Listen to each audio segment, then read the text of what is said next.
हे सब बोझ से दबे थके लोगों, मेरे पास में आओ और मैं तुम्हें विश्राम दूंगा।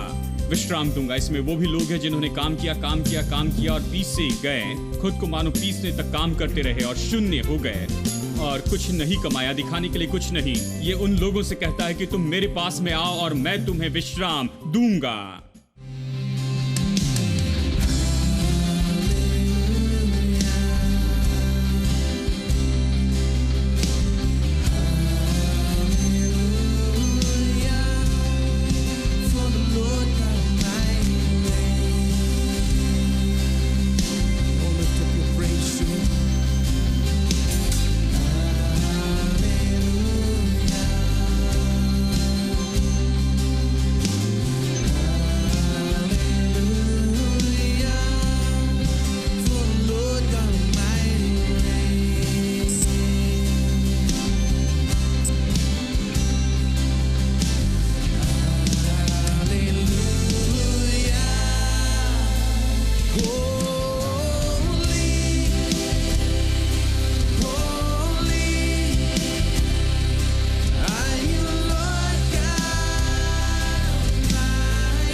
यदि प्रभु ने सब कुछ बनाया है और मनुष्य इसके लिए कुछ नहीं कर सकता है, तो मनुष्य का काम क्या है? उसे क्यों काम करना है? देखिए, मैंने आपको बताया हमें काम करना है कि वो दूसरों के लिए आशीष हो जाए, वो अपनी खासियत, महारत और योग्यता और वरदानों को खोजें, उसमें आनंदित हो जाए और उसमें आनंद पाए और ये सारी बातें। इसके साथ में मैं आपको बता दूं कि सच में काम क्या है, उसके लिए काम सच में क्या है। देखिए, संसार काम करता है अपने प्रयोजन के लिए। जब संसार काम करने जाए तो कैसे जाता है? वो कहता है मैं काम करता हूं 1 से 30 तारीख तक कि 1 तारीख को मुझे मेरी तनख्वाह मिल जाए, और इसी तरह से मैं इसी तरह से अपनी जीविका कमाता। यानी कहिए कि मुझे 31 तारीख को पैसे मिलते हैं, इससे मेरी ज़रूरत पूरी होती है, सारे बिल चुका सकता हूं और ये सब। यानी वो अपने प्रयोजन के लिए काम करती हैं। आप पाएंगे कि बहुत ही कम लोग हैं, यानी सभी नहीं, जो ये सोचते हैं कि प्रभु उनका प्रयोजन करता है। बहुत से लोग ये सोचते हैं कि उनका काम उनका प्रयोजन करता है। मैं काम पर जाता हूं, कमाता हूं। लोग ऐसा ही सोचते हैं। मैं मसीह लोगों के बारे में कह रहा हूं। मैं काम पर जाता हूं, कमाता हूं, मैं काम करता हूं, कमाता हूं, इस तरह से मैं जीवित हूं, यही मेरी जीविका है। यह मनोदशा है। तो लोग प्रयोजन के लिए काम करते हैं। हम क्यों काम करते हैं? विश्वासी लोग, हम काम करते हैं कि जमा करें उन सारे प्रयोजन को जो परमेश्वर ने पहले तैयार करके रखे हैं। अब यह आपको चौंका देगा जो मैंने अभी कहा है। हम जमा करने के लिए काम करते हैं। जमा करें वो सब जो कि परमेश्वर ने बनाया है, तैयार करके रखा है। अब ये कोई बड़ी मेहनत का काम नहीं कि जाकर सारी चीज़ों को जमा ले, ये सब कि जमा करके उसे लेकर आए। देखिए, जब इस्राएली लोग मिस्र के बंधन से आए तो वो मेहनत के आदी हो गए थे। बहुत घंटों तक काम करते, कम से कम मैं सोचता हूँ 12 घंटे या उससे ज़्यादा काम करते। उन्हें थोड़ा सा भोजन और थोड़ी सी कुछ चीज़ें दी जाती थी। बहुत काम करते थे, गुलाम जैसे काम करते थे। लेकिन परमेश्वर ने उन्हें गुलामी से निकाला और मूसा वहां पर उन्हें जंगल में लेकर आता है। ये तो नए जीवन की बिल्कुल पहली पहचान है। अब वो क्या करता है? उन्होंने कहा भोजन के बारे में क्या? उसने कहा चिंता मत करो, कल सुबह वो स्वर्ग से आएगा। ठीक है ना, भोजन तो स्वर्ग से नीचे आएगा। तो हम क्या करें? जाकर जमा कर ले, जाकर बस जमा कर ले। तो हर सुबह देखिए ये गुलाम जो कि बड़े कष्ट करने के आदी हो चुके थे और अपने माथे के पसीने से वो अपनी रोटी खाया करते थे, वो केवल श्रापित जीवन को जानते थे। अब वो आशीषित जीवन में प्रवेश कर चुके, जहां उनके काम में केवल यही बात रही थी कि वे केवल उसे जमा करें जो परमेश्वर ने उनके लिए पहले से तैयार करके रखा है।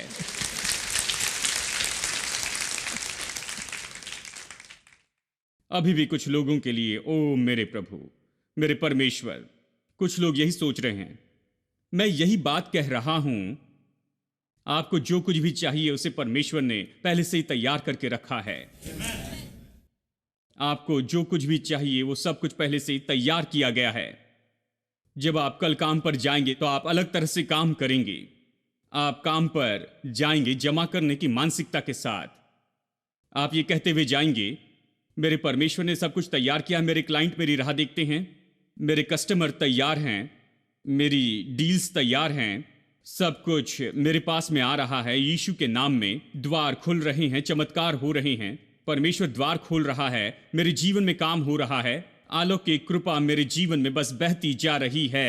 मुझे तो हर तरफ से बहुतायत से कृपा प्राप्त होगी। उत्तर दक्षिण पूर्व पश्चिम से मुझे व्यापार मिलते चले जाएगा, मुझे असीमित व्यापार मिलते जाएगा। तो मुझे जल्दी जाना है, जमा करना है। प्रभु ने जो मेरे लिए तैयार करके रखा है, मेरे लिए तैयार करके रखा है, जो कुछ भी परमेश्वर ने अपनी आशीष के रूप में मेरे लिए तैयार किया है, मुझे जाकर उसे लेना है, पाना है, जमा करना है। हेलो, क्या आप यहां हैं? बहुत से लोग इसके आदी नहीं हैं। वो तो बस कस्टमर के लिए मेहनत करते हैं, डील्स के लिए मेहनत करते रहते हैं, कष्ट करते रहते हैं, व्यापार के लिए कष्ट करते हैं और सब कुछ करते। लेकिन परमेश्वर काम में से उस कष्ट को दूर करना चाहता है। लोग विश्वास नहीं करते हैं। परमेश्वर काम में से कष्ट दूर करना चाहता है ताकि आपका जो काम है ये तो केवल जमा करने की बात हो। हेलो, क्या आप यहां हैं? बस जमा करने की बात हो। कल काम पर कैसे जाना चाहेंगे? क्योंकि आप विश्वास करते हैं कि प्रभु ने सब तैयार करके रखा है, किसी बात की चिंता नहीं करते। आप वहां ऐसी मनोदशा के साथ में जाते हैं कि परमेश्वर ने सब तैयार करके रखा है, अपेक्षा के साथ में जाते हैं, मुंह में अंगीकार के साथ, दिल में आनंद बनाते हुए स्तुति करते हैं। आप जमा करने वाले हैं। आज आपके लिए मन्ना जमा करने वाले हैं। आज आप अपने लिए प्रभु के प्रयोजन को जमा करने के लिए आए हैं। आपने वो प्रयोजन नहीं किया। इसराइलियों ने वो मन्ना नहीं बनाया था, इसराइलियों ने उसे नहीं बनाया, उसे ऊपर से नीचे नहीं गिराया। परमेश्वर ने बनाया, परमेश्वर ने स्वर्ग से उंडेला और उन्होंने बस जमा किया। आपने प्रयोजन नहीं किया, आपने कुछ भी नहीं किया, आपने कुछ भी नहीं किया, परमेश्वर ने किया और आपको बस इसे जमा करना है। हेलो, हमने पतरस और उसकी नाव को भरने के बारे में कहा। फिर से एक बार इसे देखेंगे। पतरस ने कहा, प्रभु सारी रात मैंने कष्ट किया, यही शब्द उपयोग किया। उसने कहा सब कुछ किया लेकिन एक भी मछली नहीं पकड़ी। वो हमारे जैसे ही है, हम तो बस कष्ट के काम में जुड़े होते हैं। हम यही जानते हैं, सारी रात मेहनत की, कुछ नहीं पकड़ा। और यीशु ने कहा इस समय ये बिल्कुल अलग हो जाएगा। क्यों? क्योंकि इस समय मैं तुमसे कहता हूं यहां पर जाल डालो। इस समय तुम्हें कोई मेहनत नहीं करनी है, क्योंकि तुम्हारा स्वर्गीय पिता जो है वो तो तुम्हारा प्रयोजन करने वाला है। यहोवा यीरे है, वो समुद्र की सारी मछलियों को बुलाएगा कि तुम्हारी नाव के पास में आ जाए और उस जाल में चली जाए, कि तुम्हारे जाल टूटने लगेंगे, तुम्हारी नाव डूबने लगेगी और वो तुम्हारे नाव को और तुम्हारे जाल को इस तरह से भर देंगे कि तुम चौंक जाओगे। तुम बस देखो, तुम बस अपने जाल डालो कि जमा करते जाओ। हेलो, बस जमा करने के लिए अपने जाल डाल दो। पहली बार पतरस इस नए सिस्टम को पहचानने लगा। वो तो बस सारी रात जाकर मेहनत करता और कुछ मछलियां पकड़ पाता था, लेकिन यहां पर बस एक बार उसने अपना जाल डाला और कई हफ्तों की मछलियां वो पकड़ के लाया। पहली बार वो इसी तरह से सेवकाई में आया था। वो बहुत बुद्धिमान था। उसने कहा मछलियां पकड़ने के व्यापार को भूल जाओ, ये तो अच्छा है, ये जानता है क्या करता है। जब मैं सेवकाई में आया तो सब मुझे डराने लगे, कहे यीशु के लिए दुख उठाने के लिए तैयार हो जाओ। और मैं दुख उठाने के लिए चैंपियन था, मैं बिल्कुल तैयार था। मैं तैयार था कि कहीं पर भी जाऊं और यीशु के लिए दुख उठाऊं और जो कुछ यीशु चाहता है वो उसे मैं करते जाऊं। मैं बिल्कुल तैयार था कि सब कुछ छोड़ दूं और यीशु के लिए बहुत से दुखों को सहते जाऊं। लेकिन प्रभु का धन्यवाद कि उसने मेरी सुरक्षा की, यानी इस तरह की गैंग से बचाया जो मुझे दुखों में लेकर आते। प्रभु ने मुझे दूसरा रास्ता दिखाया। मैंने धीरे धीरे इस हवा को पकड़ लिया, जानते हैं, और मैं आशीष के बारे में सीखने लगा। और मैंने ये जाना कि सेवकाई भी इसी तरह से। एक दिन कोई मुझसे ये पूछ रहा था, ओ आपने बड़ी मेहनत की होगी, किस तरह के इतने बड़े चर्च को आप बनाएं, इतनी सभाओं में बहुत से लोग आते हैं। मैंने कहा आप किस बारे में कह रहे हैं? ओ आपने इसे बढ़ाने के लिए मेहनत की होगी। मैंने कहा नहीं, मैंने कोई मेहनत नहीं की है कि मैं इस चर्च को बनाऊं।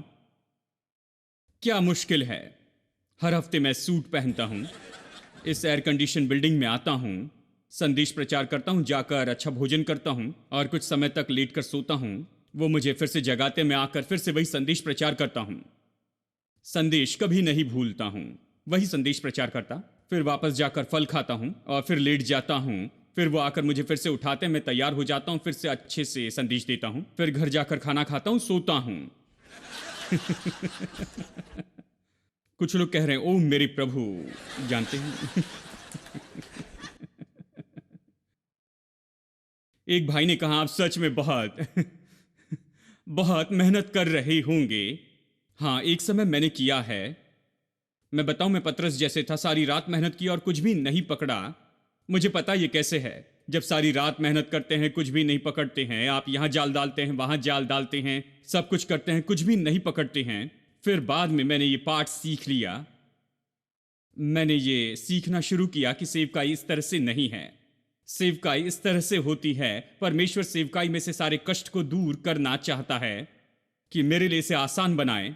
तो ये भाई मुझे उकसा रहे थे, मुझसे पूछ रहे थे कुछ ना कुछ होगा जो आप कर रहे होंगे भाई, मुझे जरा बताइए, क्या आपके होम सेल ग्रुप्स हैं या ऐसा कुछ है जिसके कारण ये ऐसे बढ़ रहा है? मैंने कहा कोई होम सेल ग्रुप्स नहीं, अगर है तो अच्छा है, लेकिन मेरे पास ये नहीं है। तो आप लोगों की देखभाल कैसे करते हैं? उन्होंने कहा। मैंने कहा मैं उनसे कहता हूं यीशु परवाह करता है।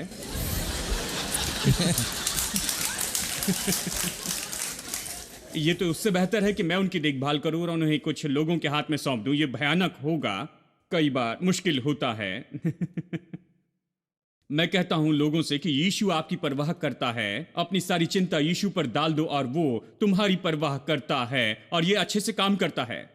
और उन्होंने मुझ पर विश्वास नहीं किया, कहा कि कोई ना कोई भेद तो होगा ब्रदर, ये ऐसे नहीं हो सकता है, कोई ना कोई भेद तो होगा ही, इसलिए ये हो रहा है।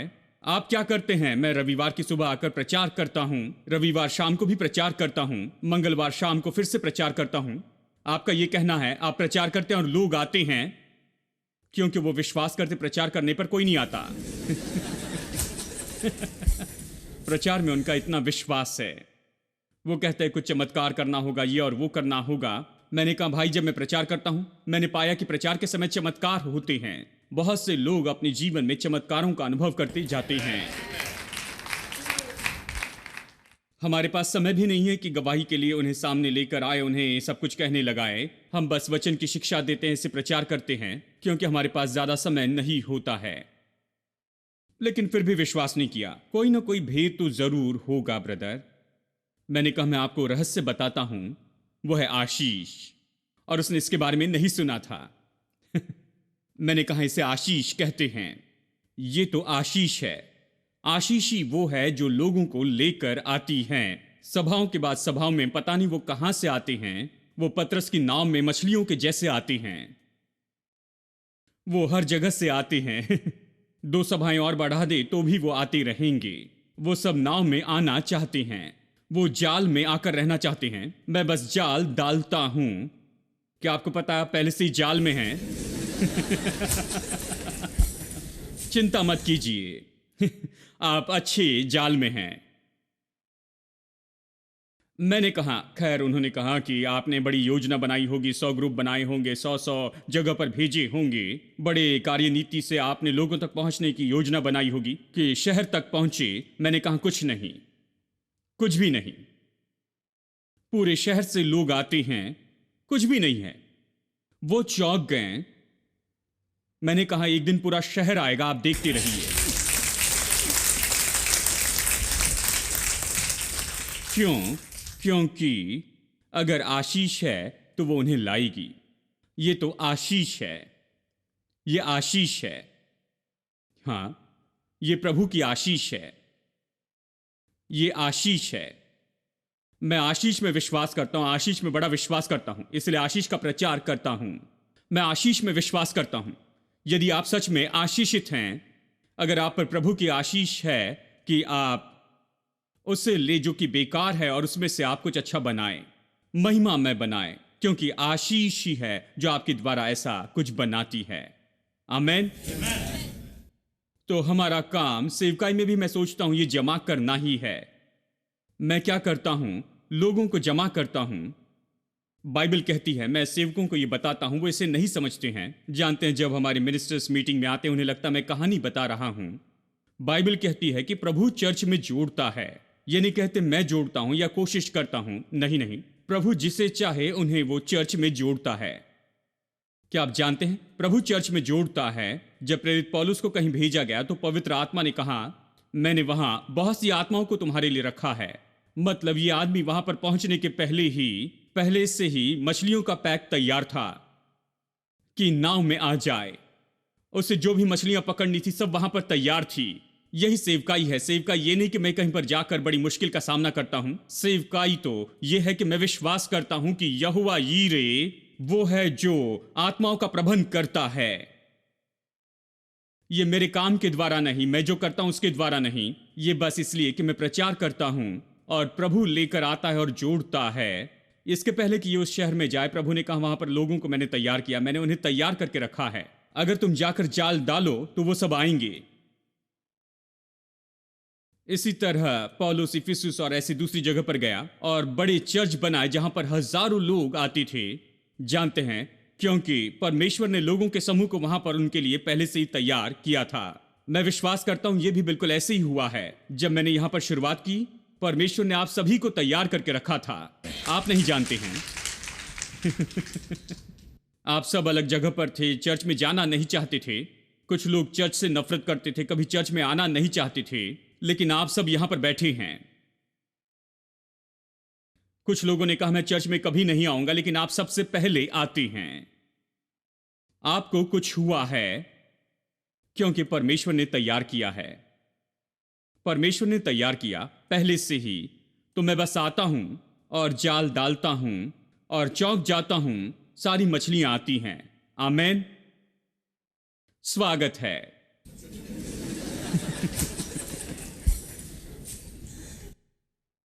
प्रभु ऐसे ही काम करता है। लेकिन वो हमेशा बताते हैं कि सेवकाई तो सबसे मुश्किल है इस पूरे संसार में। नहीं नहीं, जब आप ऐसी जगह पर जाते हैं जो प्रभु कहता है और प्रभु जो कहता है वही करते हैं, मैं आपको बताऊं वो आपके लिए सब कुछ संभव बनाएगा। मैं ये विश्वास करता हूं। जानते हैं, वो द्वार खोलेगा, आपके लिए सब कुछ संभव करेगा। वो सब कुछ आसान बनाने के काम में, इसलिए वो कहता है सब बोझ से दबे लोगों मेरे पास में आओ।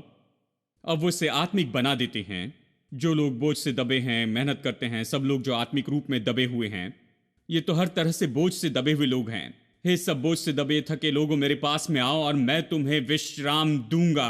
विश्राम दूंगा। इसमें वो भी लोग हैं जिन्होंने काम किया और पीसे गए, खुद को मानो पीसने तक काम करते रहे और शून्य हो गए और कुछ नहीं कमाया, दिखाने के लिए कुछ नहीं। ये उन लोगों से कहता है कि तुम मेरे पास में आओ और मैं तुम्हें विश्राम दूंगा। मैं तुम्हें विश्राम दूंगा, तुम्हें ये दिखाऊंगा। मैं तुम्हें दिखाऊंगा आशीषित जीवन कैसे जीते हैं। मेरा जुआ हल्का है, मेरा बोझ सहज है। मैं बताऊं, कोई इसका प्रचार नहीं करता है, उन्हें मुश्किल बातें प्रचार करना पसंद है। यीशु कहता मैं इसे आसान बनाऊंगा, मेरा जुआ हल्का है, मेरा बोझ सहज है। मैं तुम्हारे लिए सहज करूंगा। मैं इसी काम में हूं कि हल्का करूं। तुम पहले इसे मुश्किल बनाए हो, इसे और मुश्किल क्यों बनाना चाहते हो? हमने संसार में इसे मुश्किल बनाया है, वो इसे आसान बनाने के काम में है। आमेन। पतरस और यीशु एक दिन वहां पर थे और किसी ने आकर कहा कि तुम कर चुकाओ। उसने कहा, अवश्य ही हम कर चुकाते हैं, तुम्हें अपना कर चुकाना है।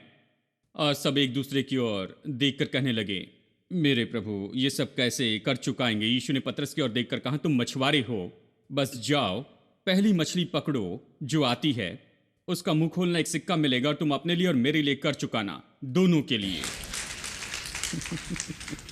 बहुत ही आसान है। कोई बड़ी बात नहीं, क्यों इसके लिए अपना सिर फोड़ते बैठे। बहुत ही आसान है। मैं जानता हूं बहुत से लोग यही कहेंगे, खैर भाई वो तो बाइबल है और वो यीशु ने किया था, ये खैर ये आपके साथ नहीं होगा, चिंता मत कीजिए। मैं ये विश्वास करता हूं, मैं इस बात पर विश्वास करता हूं कि मैं प्रभु के राज्य में हूं और चमत्कार मेरे लिए होते हैं। आमेन। चमत्कार आपके लिए भी काम करेंगे, क्योंकि सब आपके लिए बना है। परमेश्वर चाहता है आप विश्राम पाए। परमेश्वर चाहता है कि आप उस विश्राम में प्रवेश करें जो उसने आपके लिए तैयार किया है। इस्राएली लोग पूरी एक पीढ़ी उसमें प्रवेश नहीं कर पाई, क्या आप जानते हैं? वो नहीं जा पाए। वो उनके लिए हमेशा आसान बनाना चाहता था कि उन्हें विश्राम में ले जाए और उन्हें अच्छा आशीषित जीवन देती जाए। वो उसमें कभी प्रवेश नहीं कर पाए क्योंकि उस पर विश्वास नहीं किया। वो बलवा करने वाले लोग थे, उन्होंने कभी विश्वास नहीं किया कि परमेश्वर ने उनके लिए इस तरह का विश्राम तैयार किया है। उसने उनके लिए दूध और मधु का देश बनाया, दूध और मधु जहां पर यह सब बहता था। हाँ, दूध और मधु की धाराएं बहती थी, लेकिन ये लोग तो गुलाम थे, इसके बारे में कल्पना नहीं कर सकते थे। मुझे याद है जब मैं पढ़ाई के लिए विदेश में गया था, जानते हैं डाइनिंग हॉल में मैंने देखा कि वहाँ पर कोका कोला, पेप्सी है और ऑरेंज जूस है, दूध है, चॉकलेट मिल्क, सब कुछ वहाँ पर था। मानो पाइप थे, बड़ी टंकी थी वहाँ, और वहाँ पर बड़े पाइप थे, जाकर बस भर लो और आओ। मैं जाकर पेप्सी या फिर दूध ग्लास में भर कर लेकर आता था। मुझे पता नहीं था अनलिमिटेड है, क्योंकि जानते हैं मुझे पता नहीं था कि ये वहाँ पर किस तरह से है। और मैं देखता था बड़े बास्केटबॉल के प्लेयर सामने 4 ग्लास रखते थे और मैं सोचता था कि इन्होंने इसके लिए ज़्यादा पैसा चुकाया होगा। उन्होंने कहा, नहीं, अगर आपको और चाहिए तो जाकर लेकर आओ, ये मुफ्त में है, ये केवल दूध है। मैंने कहा, वाह, ये मुफ्त में है, मतलब जितना चाहे उतना पी सकते हैं। सच कह रहे हैं, ये बस मुफ्त में है, जाकर तुम उससे जाकर लेकर आओ, जाकर उस फाउंटेन से लेकर आओ, सब उस फाउंटेन में है, बस लेकर आओ। हाँ, मैं आपको बताऊं, परमेश्वर इससे भी बेहतर दूध और मधु के देश में ले जाना चाहता था इस्राएल के लोगों को। वो विश्वास नहीं कर सके, उनकी आंखें विश्वास नहीं कर पाई, उनका दिल कभी इसे नहीं समझ पाया, इसलिए वो इसमें प्रवेश नहीं कर पाए। मैं आज आपको चुनौती देता हूं, आपका दिल इस पर विश्वास करे, इस तरह के जीवन पर विश्वास कीजिए। विश्वास कीजिए कि प्रभु आपके काम में से कष्ट को दूर कर देगा और आपके लिए सब आसान बनाएगा अपनी आशीषों से, क्योंकि ये परमेश्वर की आशीष है जो धनी बनाती है और वो इसके साथ में दुख और कष्ट मिलाकर नहीं देता। प्रतिदिन अपने काम की जगह पर इसकी घोषणा करते जाए, आज कोई कष्ट नहीं, यीशु के नाम में आज कोई कष्ट नहीं, ये मेरे लिए आसानी से आएगा, आज कोई कष्ट नहीं। अगर घोषणा करेंगे तो ये ऐसे ही होगा।